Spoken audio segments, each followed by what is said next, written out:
saya berbagi semoga bisa memberikan wawasan baru atau tambahan pengalaman dan Bapak Ibu dalam berproses bersama-sama di sekolah ini. Yang terpenting adalah untuk membangun sekolah dan kemajuan peserta didik yang dipercayakan kepada kita semua. Nah, saya mau sharing dulu proses awalnya bahwa untuk mengikuti program pendidikan guru penggerak ini ada beberapa tahapan seleksi, mulai dari seleksi tertulis, kemudian seleksi wawancara, dan yang ketiga itu adalah seleksi mengajar. Mengajar secara langsung dengan Bapak Ibu guru asesor yang ditugaskan untuk menilai kami. Lalu ada hasilnya muncul, kemudian kami akan mendapatkan pendidikan selama kurang lebih 9 bulan. Dari bulan September 2022 sampai dengan Mei 2023. Nah, proses belajarnya itu ada beberapa model secara mandiri lewat LMS. Itu juga mungkin sama dengan guru profesi pendidikan profesi guru ya. Jadi ada LMS, ada virtual meeting, ada pendamping pengajar praktek yang minggu depan akan datang ke sekolah. Lalu ada juga lokakarya yang akan dilaksanakan rencananya tanggal 29. Ini secara luring, jadi ketemu dengan semua calon guru penggerak se-Tangerang Selatan, karena kami dibagi per kabupaten seperti itu. Nah, untuk materinya itu kurang lebih ada 3 modul besar, di mana setiap modul ini ada modul submodul 1.1, 1.2 dan seterusnya. Nah, setiap submodul itu kami selesaikan dalam waktu 2 minggu. 2 minggu itu prosesnya seperti ini. Ada pretest, lalu kami belajar mandiri mulai dari eksplorasi konsep di LMS. Lalu di sini kami bertemu dengan guru penggerak yang lain di ruang kolaborasi dalam virtual meeting dengan fasilitator. Lalu kami juga ada demonstrasi kontekstual dari proses belajar mandiri dan ruang kolaborasi. Kami diminta menyusun sebuah tindakan ataupun pemahaman dari yang sudah dipelajari.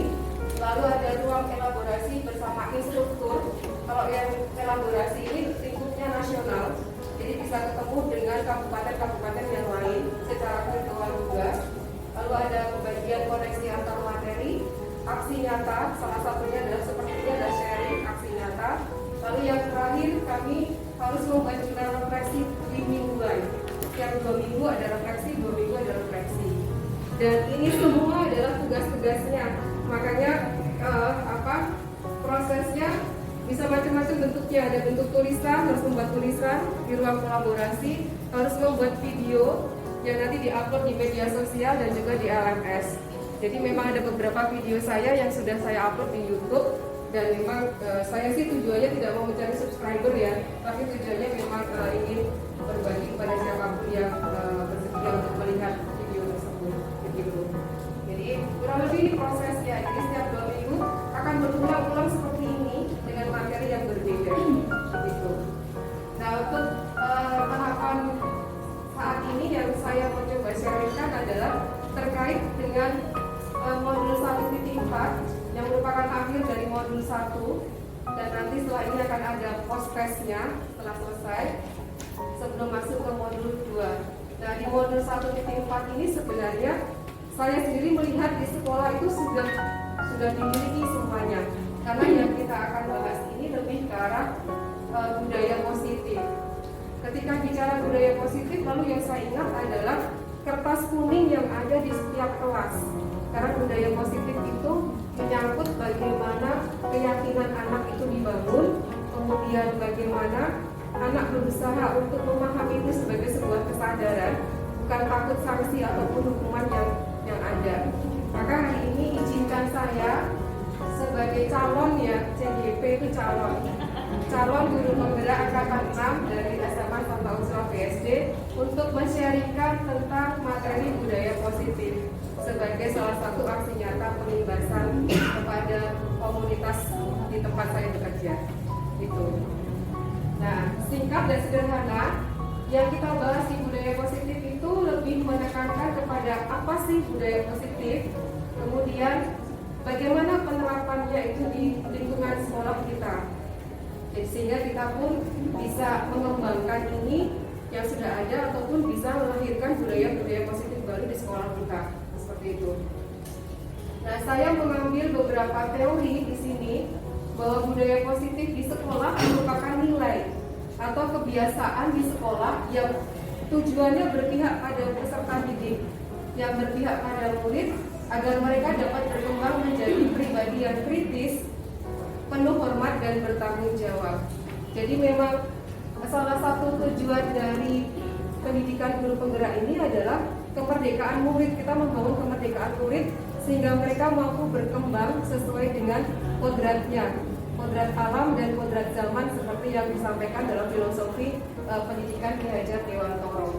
Maka untuk membangun ini ada beberapa perubahan paradigma yang perlu kita miliki, terkait juga nanti bicara soal konsekuensi dan hukuman itu, dan juga pandangan baru tentang restitusi yang nanti akan menjadi salah satu pendekatan yang mampu memposisikan murid itu sebagai pribadi yang sungguh-sungguh bisa dihargai dalam proses pengembangan diri mereka, seperti itu. Nah, lalu yang pertama, modul 1.4 tidak terlepas dari modul 1.1, 1.2, 1.3 yang membahas tentang awalnya itu filosofi pendidikan Ki Hajar Dewantoro, di mana di sini diingatkan kembali bagaimana guru harus menempatkan diri di tengah lingkungan murid. Guru harus bisa melihat murid itu sebagai pribadi yang memiliki gambar masing-masing, dan peran guru adalah menebalkan apa yang sudah dimiliki anak-anak. Jadi tidak melihat mereka sebagai sesuatu yang kosong yang harus kita isi, harus kita berikan, tetapi kita melihat keunikan mereka masing-masing, dan kita bisa mengembangkan budi pekerti mereka, menuntun mereka dengan bahagia dan selamat tentunya, serta bisa memberikan kemampuan kepada anak untuk beradaptasi terhadap segala perubahan zaman yang ada di situ. Maka kita diibaratkan sebagai guru itu diibaratkan menjadi seorang petani yang memiliki lahan, kemudian murid-murid ini kita ibaratkan sebagai biji jagung yang dipercayakan kepada kita untuk bisa ditumbuh kembangkan di situ. Dan guru pun berarti harus mampu menyediakan lingkungan yang positif buat setiap anak bisa tumbuh di situ. Nah, maka ini diibaratkan sebagai pendidikan yang berpihak pada anak ataupun murid. Gitu.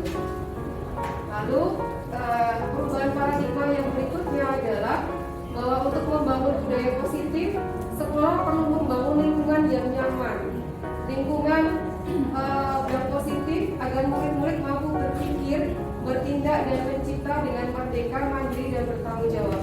Bicara soal nyaman, saya teringat dengan apa yang disampaikan Pak Hikmat kemarin ketika supervisi.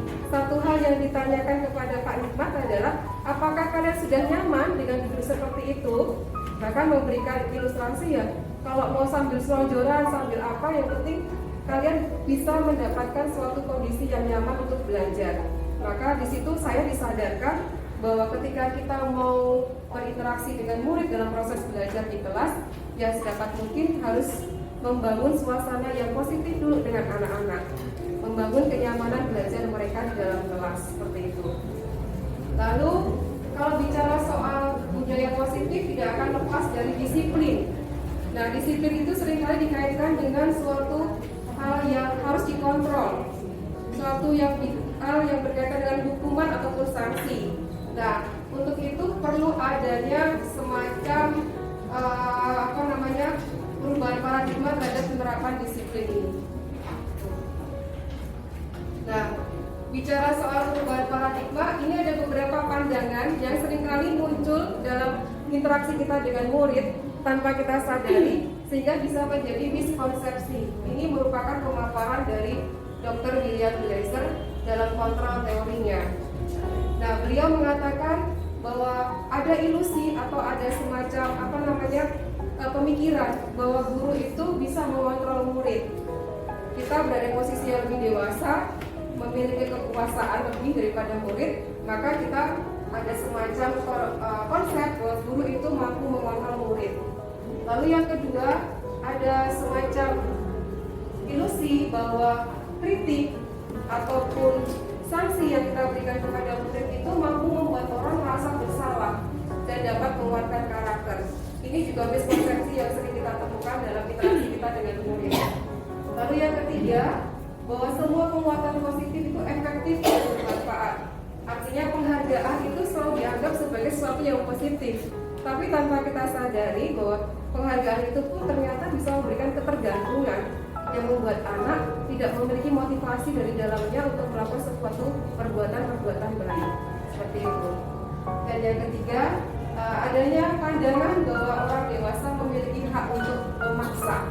Kamu harus bawa buku ini, kamu harus kerjakan dan segala macam. Kamu harus kerjakan dengan cara seperti ini.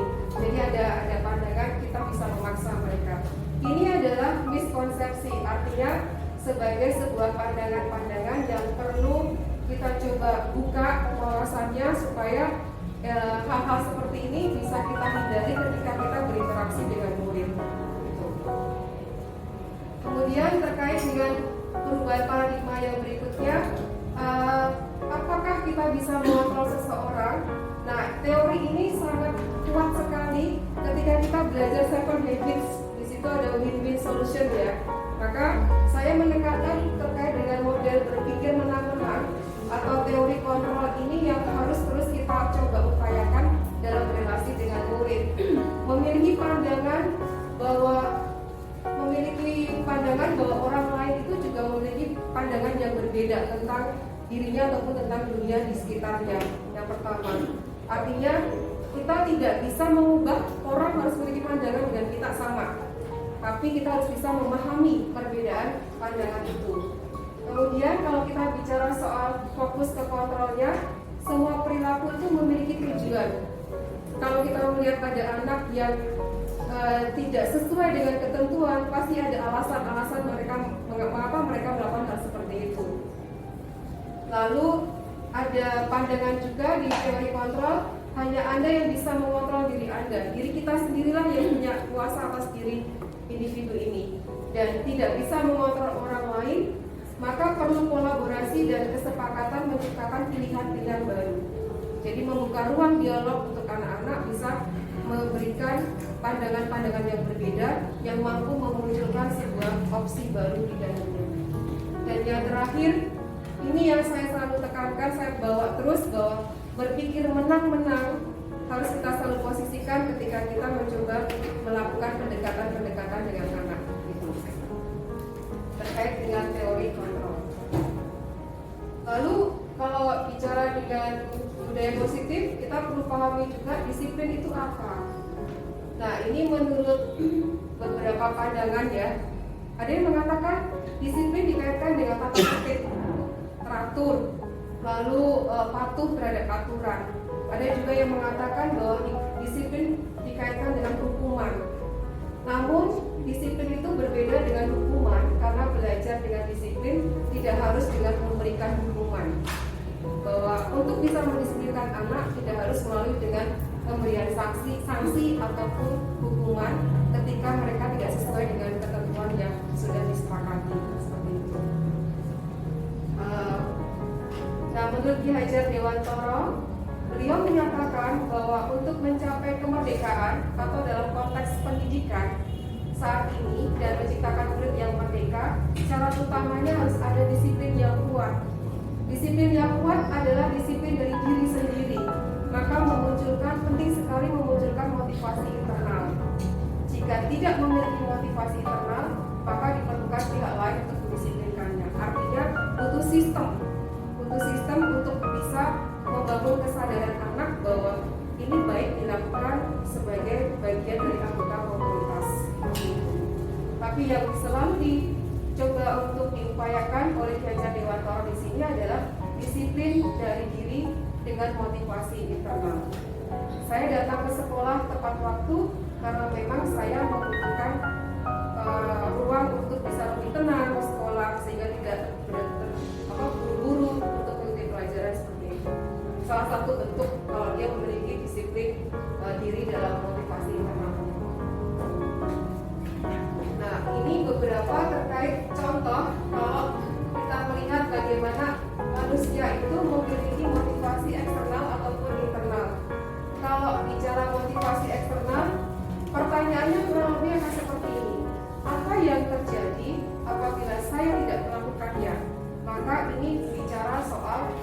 tujuannya untuk menghindari ketidaknyamanan.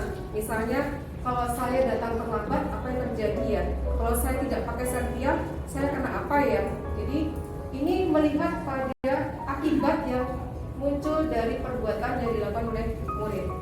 Motivasinya eksternal karena melihat sanksinya. Kemudian yang kedua, kalau untuk tindakan yang positif bisa juga dilihat imbalannya apa sih? Kalau saya mengumpulkan tugas tepat waktu, saya dapat apa ya? Saya dapat reward apa ya? Seperti itu. Kalau saya membantu guru, setiap kali guru masuk kelas dengan membawakan laptopnya misalnya, dengan men-setting semuanya, saya dapat apa ya? Karena kadang-kadang anak-anak suka meletukan gitu ya. Afeksi saya A ya Bu, afeksi saya B ya Bu. Jadi artinya secara tidak langsung anak-anak itu memiliki motivasi eksternal dalam melakukan perbuatan-perbuatan baik seperti itu. Dan yang ketiga, ini lebih ke motivasi internal, dan disinilah letak tujuan disiplin positif itu bisa kita bangun, yaitu menghargai diri sendiri, menjadi insan sesuai harapan. Dan di sini pertanyaan yang bisa kita kembangkan adalah, saya akan menjadi orang seperti apa kalau saya ikuti semua ketentuan dan kesepakatan kelas itu dengan baik. Kalau saya rajin mengerjakan PR, saya nanti akan menjadi orang yang seperti apa? Kalau ini seperti itu. Nah, ini adalah salah satu korelasi bagaimana kelas sebagai komunitas paling kecil ini bisa membangun budaya positif sekolah. Maka yang saya ingat ini adalah tentang kertas kuning waktu itu, di mana di sini ada banyak sekali ketentuan ataupun kesepakatan baik guru dan murid yang berinteraksi di dalam kelas. Bagaimana ini bisa mempengaruhi keyakinan kelas nanti dan akan membangun lingkungan positif di kelas untuk belajar, dan akhirnya akan menjadi budaya. Budaya adalah sebuah kebiasaan baik dan berulang-ulang kan. Ketika ini terbangun dari kelas, dari setiap individu yang ada di dalam kelas, maka secara global sekolah pun akan memperoleh hasil yang baik pula seperti itu. Jadi ketika diminta men-sharingkan peraturan kelas apa sih yang sudah pernah dibuat di sekolah Bapak Ibu, saya sharingnya yang itu, kertas itu, kuning itu, bahwa angkat tangan sebelum bicara, kemudian menghargai orang, mendengarkan orang yang sedang bicara, dan berterima kasih. Itu saya pakai sebagai salah satu contoh bahwa sekolah kita sudah menerapkan itu semua. Lalu, nah ini yang perlu juga kita perlu bedakan, bagaimana keyakinan kelas, hukuman, dan penghargaan itu mampu membangun budaya positif atau disiplin positif anak-anak di situ. Nah, untuk mendukung motivasi internal atau intrinsik itu tadi, maka perlu dikembalikan kepada keyakinan masing-masing individu yang nanti akan mampu menggerakkan seseorang dalam mengikuti aturan-aturan itu. Bukan karena adanya sanksi yang membuat mereka menjadi takut untuk melakukan pelanggaran seperti itu. Oke, kemudian, nah bagaimana keyakinan kelas ini mampu membangun? Nah, nilai kebajikan itu berasal sebagai nilai-nilai yang disepakati bersama, menjadi nilai universal dan lepas dari latar belakang kelas, suku, agama, dan apapun. Maka ini pun sudah kita lakukan di sekolah. Bapak Ibu guru ketika masuk pertama kali dengan anak-anak ketemu wali kelas ya, pasti kita akan mencoba membangun ini dulu semua kan. Kira-kira kelas ini mau menjadi kelas seperti apa? Nah, ini menjadi salah satu langkah untuk membangun keyakinan anak-anak yang nantinya itu kan berasal dari keinginan mereka masing-masing kan. Saya pengen kelas ini menjadi kelas yang solid. Saya pengen kelas ini menjadi kelas yang saling menghargai. Berarti keinginan dan keyakinan itu kan muncul dari diri anak masing-masing. Ketika ini muncul dari diri anak-anak dan kita bisa mengakomodasi itu sebagai keyakinan bersama, maka ini bisa menjadi keyakinan kelas yang nanti akan berdampak pada sekolah secara globalnya seperti itu. Jadi seseorang ini akan lebih bersemangat ketika keyakinan yang tadi dirasa penting dalam dirinya dan ternyata di kelas pun juga bisa diakomodasi, dan anak-anak pun bisa semakin bersemangat dalam menjalankan keyakinan-keyakinan itu. Jadi prinsipnya memang ya dari anak kemudian dikembangkan untuk kepentingan anak juga. Lalu bagaimana pembentukan sudah lakukan juga. Nah, ini lebih ke arah teori-teori tahapannya ya. Yang pertama pasti bersifat abstrak dan nantinya keyakinan kelas ini bisa berupa pernyataan yang universal. Seperti yang di dalam kertas kuning itu ada terima kasih, mendengarkan, segala macam itu juga bisa kita kita sebut sebagai keyakinan kelas yang diterapkan di semua kelas, maka ini bisa menjadi budaya positif sekolah. Nah, keyakinan kelas hendaknya tidak terlalu banyak sehingga mudah diingat dan dipahami, artinya operasional dan bisa dilaksanakan setiap anak. Dan yang penting juga keyakinan kelas ini berasal dari kontribusi setiap anak dan berasal dari proses diskusi, komunikasi, kemudian membuat kesepakatan di dalam kelas. Dan juga bisa diperbaiki jika dirasa ada keyakinan kelas lain yang perlu dikembangkan lagi, maka ini pun bisa ditinjau kembali dan bisa diperbaiki seperti itu. Maka kalau kita lihat setiap kali wali kelas juga selalu ada agenda, kita evaluasi kembali ya komitmen kelasnya bagaimana penerapannya sampai dengan pengurus yang pertama ini apakah sudah jalan atau belum.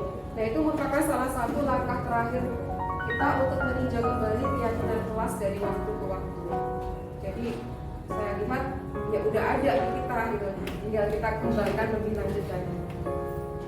Terus terkait dengan peraturan, nah ini contohnya, contoh terkait peraturan seperti apakah yang muncul dan keyakinan apa yang ingin dibangun. Ini beberapa contoh, misalnya gunakan masker, berarti ini menyangkut nilai kesehatan dan keselamatan. Kalau bicara dengan suara yang seharusnya dilarang melakukan kekerasan dan segala macam, bicara menghormati orang lain. Jadi keyakinan-keyakinan yang akan dibangun. Artinya setiap ada ketentuan di sini perlu disadari ada nilai kebajikan yang mau diciptakan di sini.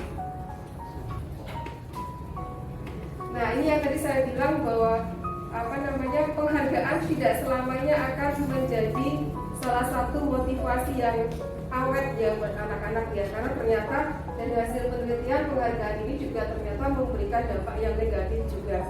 Salah satunya adalah sifatnya itu ada yang bisa jangka pendek dan jangka panjang. Suatu saat kalau anak ini nggak dikasih penghargaan, akan muncul kekecewaan sehingga dia berhenti melakukan hal yang baik. Bisa seperti itu.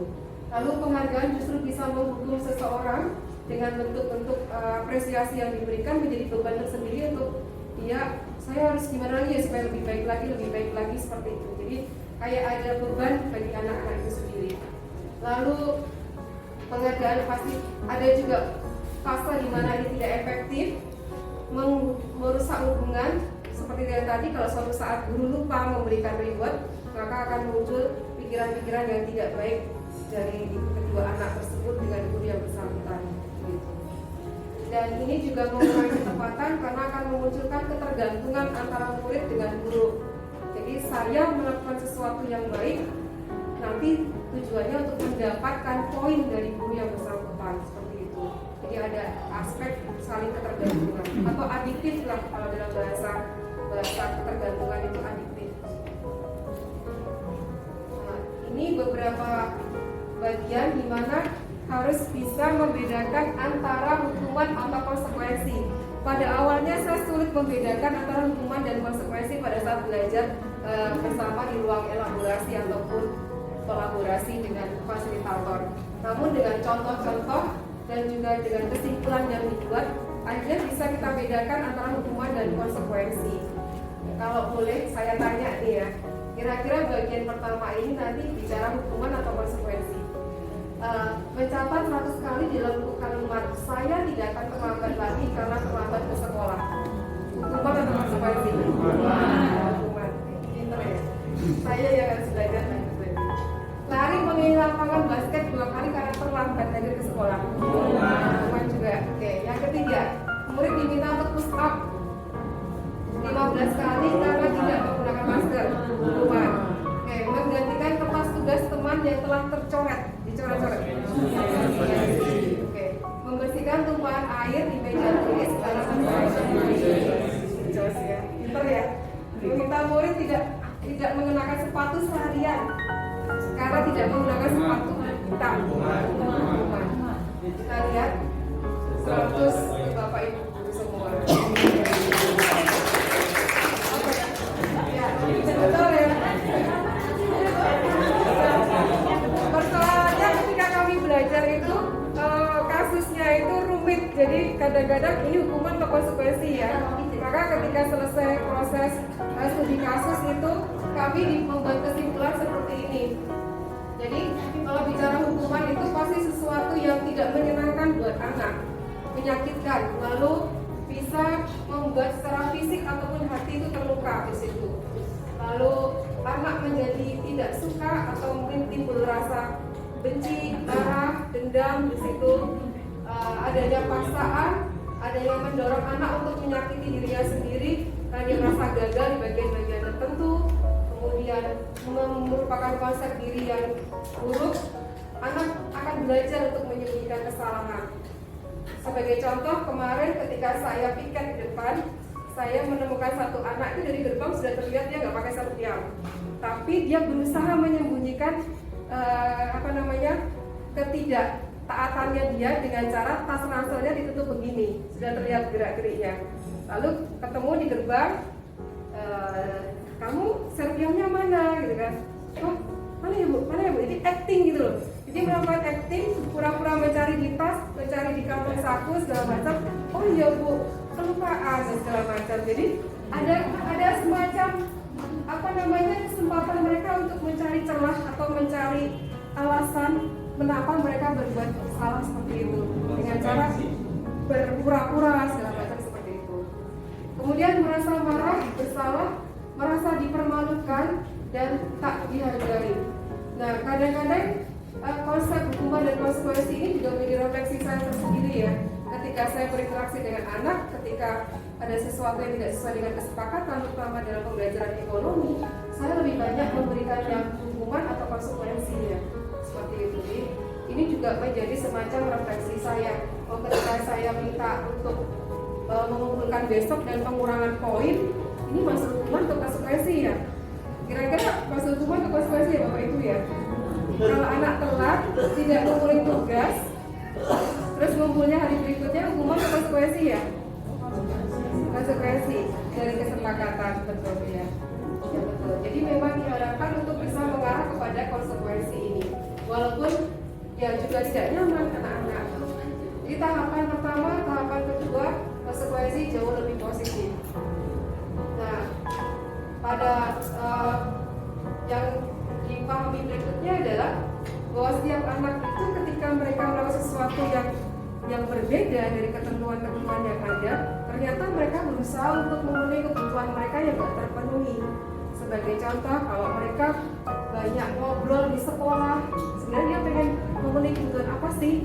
Bisa jadi merupakan semacam ekspresi mereka yang tidak mendapat ruang di rumah. Maka mereka mengekspresikan kebutuhan untuk diterima, kebutuhan untuk kebebasan, kebutuhan untuk senang dan juga penguasaan seperti itu. Nah ini kadang-kadang ya kita hanya melihat sepihak. Kamu nggak bawa buku karena lupa, tapi ada apa alasan lupa di belakangnya seperti itu? Atau kamu nggak ngerjain PR karena lupa atau tidak tahu dan sebagainya. Tapi ada sesuatu yang perlu kita gali. Sebenarnya ada persoalan apa di belakangnya? Kemudian, nah ini yang perlu kita posisikan sebagai guru, bahwa ketika kita berrelasi dengan dengan murid maksudnya, ketika menghadapi situasi-situasi yang tidak sesuai dengan ketentuan sebagai upaya membangun budaya positif, kita lebih banyak berposisi sebagai penghukum, pembuat merasa bersalah, sebagai teman, sebagai pemantau atau manajer. Misalnya ada beberapa semacam statement-statement yang bisa mengarah, oh saat itu saya sedang sebagai manajer, oh saat itu saya sedang sebagai teman. Sebagai contoh, kalau membuat merasa bersalah, kamu seharusnya tahu ibu lelah sudah menyiapkan semua soal-soalnya dan kamu tidak mengerjakan. Jadi itu semacam membuat anak berada di posisi yang tidak nyaman. Wah, gara-gara saya murid-murid ibu jadi capek segala macam. Jadi berada di posisi membuat anak merasa bersalah. Kalau sebagai teman, ya gaya bicaranya sebagai teman juga. ayo lakukan demi ibu, masa kamu tidak mau sih? Jadi gaya-gayanya kurang lebih seperti itu. Bisa dilihat dari cara berbicara dan juga cara bertindak dengan murid dalam menyelesaikan suatu persoalan. Kemudian yang paling baik adalah yang ini sebagai manajer. Sebagai manajer itu berarti kita harus mampu menggali anak untuk menemukan mengapa mereka berbuat demikian, alasannya apa. Lalu sampai pada tahapan membimbing mereka untuk proses perbaikan diri. Itu kalau sebagai manajer. Nah, pendekatan yang baru ini yang baru saya pelajari juga di sekolah di guru penggerak ini adalah pendekatan segitiga restitusi. Tapi kita semua sudah menerapkan ya sebenarnya, cuma kita nggak tahu istilahnya. Namanya adalah segitiga restitusi. Kemarin saya mencoba membuat beberapa skenario dengan anak-anak untuk bisa menerapkan segitiga restitusi ini. Nah, ini yang dimaksud dengan pendekatan baru, merupakan proses menciptakan kondisi bagi murid untuk memperbaiki kesalahan mereka. Jadi ada proses dialog, ada proses untuk saling menggali kebutuhan yang diperlukan apa, sampai dengan tahapan untuk menemukan hal apa yang akan diupayakan untuk memperbaiki dirinya. Jadi anak bisa memahami, oh ya saya tidak benar ya tindakan itu ya, dari dirinya sendiri, bukan dari gurunya. Kamu salah loh, kamu sudah tidak mengumpulkan PR seperti itu, tapi dari anaknya sendiri yang bisa mengatakan itu. Maka dalam proses restitusi ini ada 9 hal yang bisa kita coba upayakan, bahwa prinsipnya bukan menebus kesalahan, tapi belajar dari kesalahan. Sebagai contoh, kalau anak itu tidak mengumpulkan tugas, hal apa sih yang bisa dipelajari di proses itu? Atau pada saat ngantuk, saya bukan restitusinya saya menggunakan skenario anak tertidur di kelas. Di situ diajak bicara, kenapa sih kamu sepanjang hari ini ngantuk terus? Maka dia menceritakan bahwa sepanjang malam saya ngerjain tugas, saya kurang istirahat. Dan dari proses dialog itu kita bisa memahami apa yang perlu anak-anak ini upayakan untuk perbaikan ke depannya. Jadi melihat sesuatu atau belajar dari kesalahan mereka. Lalu proses memperbaiki hubungan, kadang-kadang kalau misalnya sudah ditegur nih, kamu nggak pakai serpiam atau rambut kamu pirang segala macam, kadang-kadang kalau pendekatan kita tidak sesuai, anak menjadi sebel sama kita kan ya, seperti itu. Maka kita bisa menggunakan proses ini untuk memiliki hubungan yang sama-sama baik.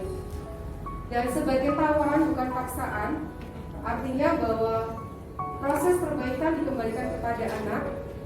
Guru memberikan ruang untuk memperbaiki diri, tapi semuanya dikembalikan kepada anak. Dan ini merupakan proses menuntun melihat ke dalam diri. Jadi tidak menyalahkan pihak lain di sekitar dia, tapi kenapa saya begitu?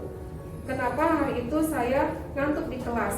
Jadi melihatnya ke sini, bukan oh gurunya sih jelasinnya monoton, ceramah, ngantuk.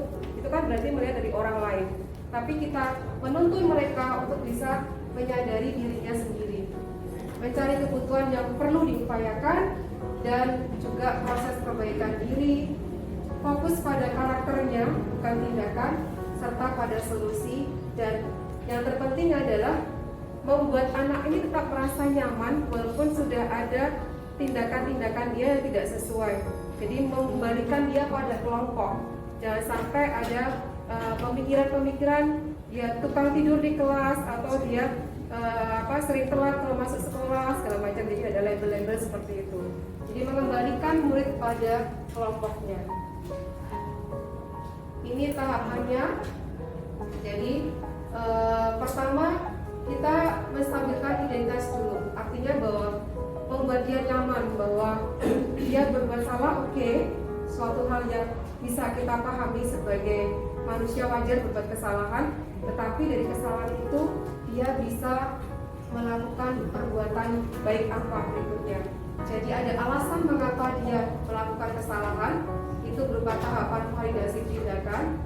Dan yang terakhir adalah menanyakan keyakinan, mengembalikan kepada komitmen-komitmen dirinya ataupun kelasnya. Kalau misalnya masih ingat dulu ketika masuk sekolah, kita punya komitmen apa di pembelajaran ekonomi misalnya, oh ya mendengarkan orang yang sedang berbicara, Bu.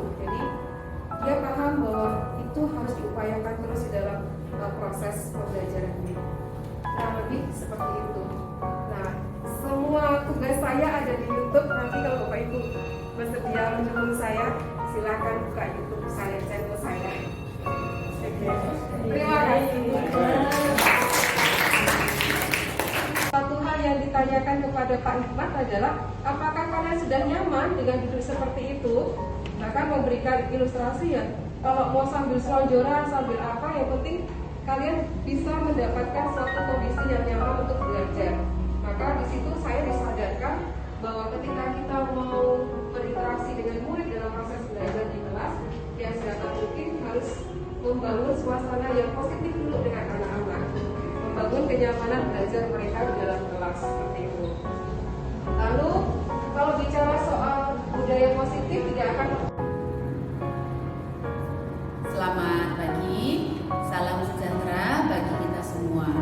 Saya Yuliana Dani Suharti, selaku rekan kerja Ibu Veronica Minarsih di SMA Santa Ursula BSD. Menurut saya, materi pengimbasan yang sudah disampaikan oleh Ibu Vero mengenai budaya positif itu sangat bagus untuk diterapkan di sekolah ini, terutama mengenai disiplin positif untuk siswa.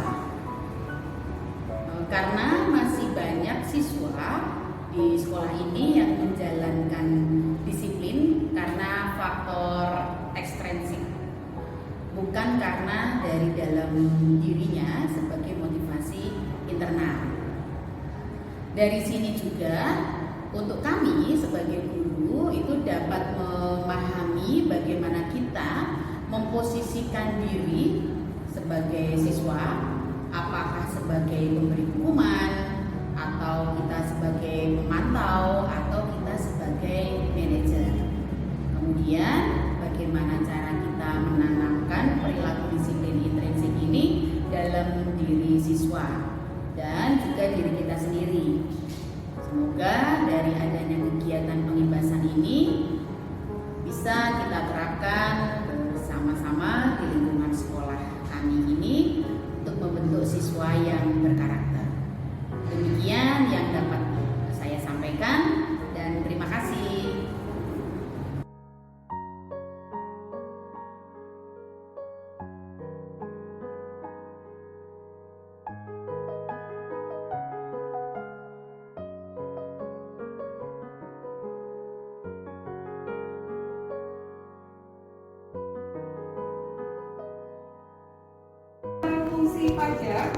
Fungsi pajak tidak akan berbeda jauh dengan fungsi APBN karena di situ terkait dengan bagaimana negara mengelola keuangannya untuk tujuannya adalah kemakmuran dan juga kemerataan ekonomi suatu negara.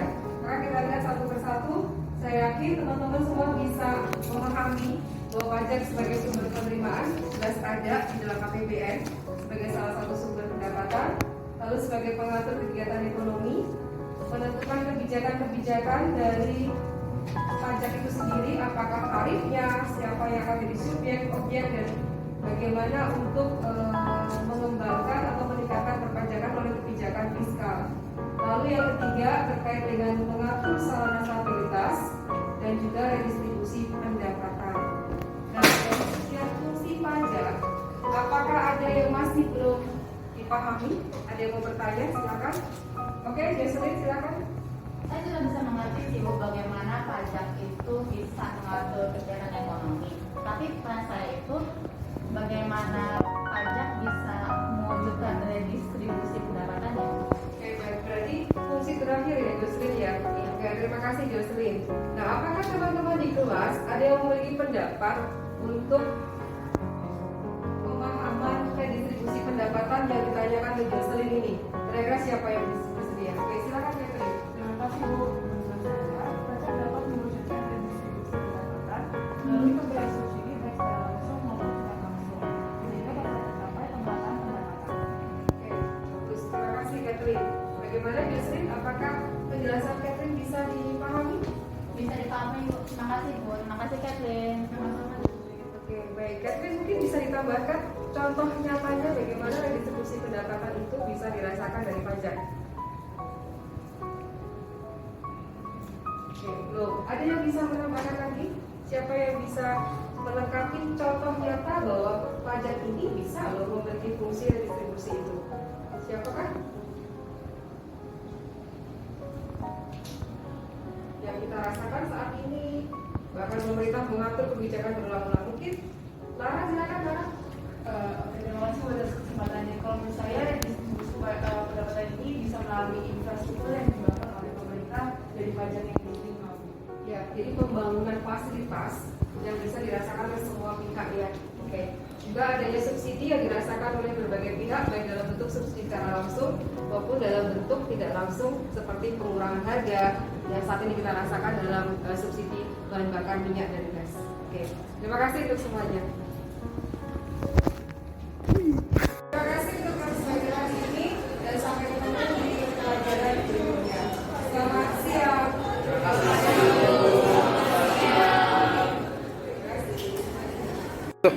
Perkenalkan, nama saya Jocelyn.